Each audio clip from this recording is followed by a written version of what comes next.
as if she suspected that their assassination attempt would not be successful, and that its goal was always to scare the Count into seeking out a new apprentice. Dooku still believes Ventress died over Sullust, and is not suspicious when the Night Mother contacts him with an offer of a new apprentice. He hopes this could mean the Coven was open to joining the CIS. I believe the old alliance can again be what it once was. But she says that this offer was just to clear her debt to him for the help he gave all those years ago. She later explains that he could have a Night Brother sibling of the infamous Darth Maul, to a man who hoped to topple Sidious. It's almost like a status symbol to make him feel like he was at the same level, or even surpassing his lord by having the stronger, younger version of his old apprentice. Ventress would carry out the ritual of selection, in which Chieftain Viscus gathered all the fighting age brothers into the center of their rustic village. This was an ancient tradition, and all the men knew to fall in line and wait with fearful deference to the sister. While this would also serve as a rite of passage for Ventress, embracing her own tradition, a step toward becoming a full Night Sister. Many were beaten and cast aside, but a group of 6 are chosen for the test of fury,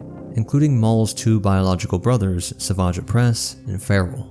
She would be left unarmed while the brothers all wielded a wide array of deadly weapons. As she quickly neutralizes them, Asajj does get an opportunity to strike back, but moves instead to help his brother, moving on to the next test, called the Challenge of Blindness, which allowed her to use the Knight as her ally.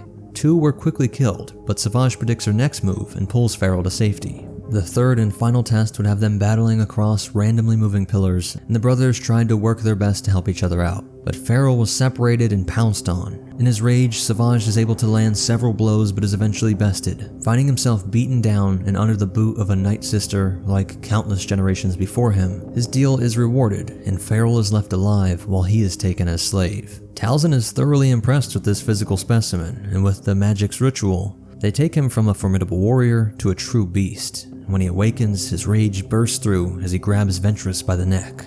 As she struggles, the mother calmly tells her that he will follow her every order. Let me go. And seconds later, Asajj would be put to the final test as Farrell was dragged before them and dropped at his brother's feet. Ventress slaps him and orders him to do it.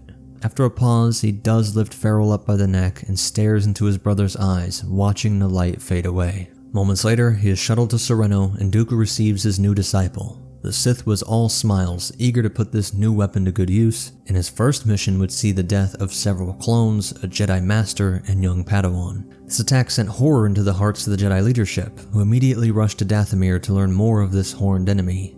Eventually, Kenobi and Skywalker are being hosted by Talzin, who uses her magics to show them that Asajj is on Toydaria.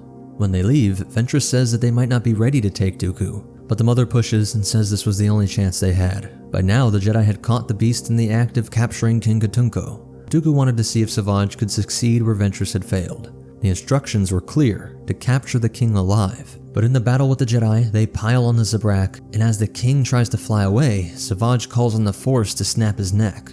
His own Force abilities were likely always there, and we know that Force powers are highly heritable traits, so being brothers with Maul likely points to it just running in the family. But something that should be explored more is if the Night Sister magic can in some way instill, or at least amplify one's powers in the Force, as the green ichor itself is through the old Zepho manipulation of the dark side. When Asajj tosses the lifeless body of the king before Dooku, his master loses it and beats him down with bolts of Force lightning.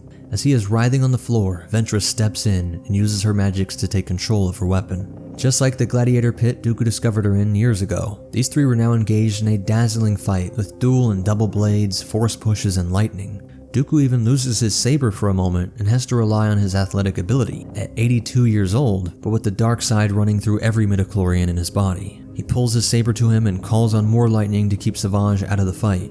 Ventress snaps at her beast.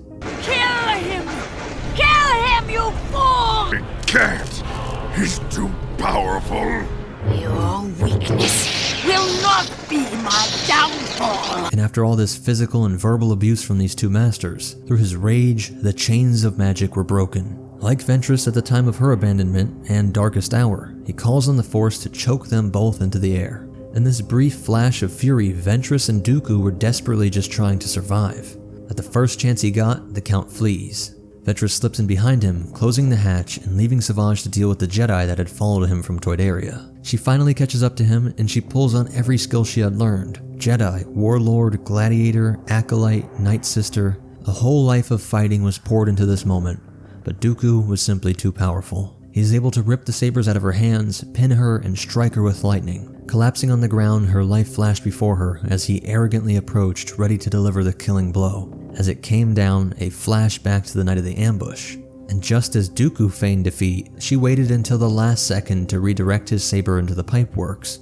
Just like her attack on Unduli, the searing steam stunned him long enough to let her slip away. As she flew through space, she thought about the point of it all. She spent a period bounty hunting to keep herself alive and stayed far away from anything connected to the Jedi, Sith, and even her homeworld. But eventually she felt the call to return to Mother Talzin. Descending in her sleek HH-87 Starhopper, when she does speak with the Mother, Ventress says that she had given up on vengeance and wanted simplicity. Talzin makes it seem like she is embracing this lost child and says she should fully commit to the Coven and live out her days with her sisters. But there was an ulterior motive here, as Talzin had been working with Savage to try and find Maul, and knew that this trio of warriors could lead to the greatest era of Night Sister rule, as the Mother herself had never given up her want for revenge on Sidious. Ventress would undergo the dark baptism in the ichor-infused black waters. Together they alter her in a way that is similar to the process seen with Savage, but without the monstrous alterations to the body. You are now reborn, a sister of the night. The entire Coven would start the night celebrations, and while they partied, Dooku had ordered Grievous to mobilize a massive fleet to put an end to the Night Sister threat once and for all. The old cyborg saw this as an excellent end to their bitter rivalry. While most were lost in their brews, her attention snapped to the sky, picking up the approaching bombers. Tri-fighter fire and explosives pummeled the ancient edifice, and debris rained down, killing Sister Karis. Talzin puts up a protective bubble, Ventress ignites her sabers and rushes to lead the defense, while bows rip through the first droids. It seemed like the droids stood no match until the defoliator tanks arrived. They spread fires that rapidly expanded, burning away anything in their path, turning sisters into ash and leaving the droid bodies unharmed. All while Talzin was calling on her secret weapon.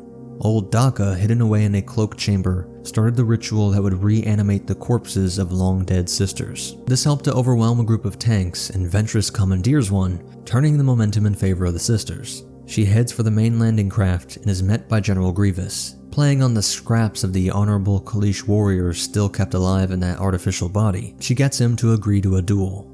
The winner keeps the world without any further bloodshed. But as soon as he got a strike to one of his arms, she lifted her blades to finish him, and he took a page from her book. Unburdened by honor, he calls on the droids to open fire. She took a bolt to the shoulder, while the undead horde rushed to engage. A sister named Luce helps shuttle her away, but takes a fatal bolt to the back. And the sister's dying words encouraged Ventress to survive. The droids mopped up the rest of the forces, while Grievous had pierced the witch's sanctum and put an inglorious end to old Daka. Showing her full mastery of this unique, dark side-fueled magic, Talzin fades into a green mist, narrowly evading the general's blades. And while Ventress was racked with guilt, her Night Mother appeared to her, with no feelings of anger or shame, just encouragement. You have your own path to follow now. In all this time, all this struggle, she was again alone. A shattered Ventress would hide out in the woods until the Separatist forces left. Utterly defeated, she had no idea how to honor the Mother's words, or the memory of her fallen sisters, and so to retreat from the galaxy, she set a course for Tatooine, and set down on one of the most remote and lawless cities she knew of, Mos Eisley. A story that we will continue in part 2, the final part of the complete canon life of Ventress.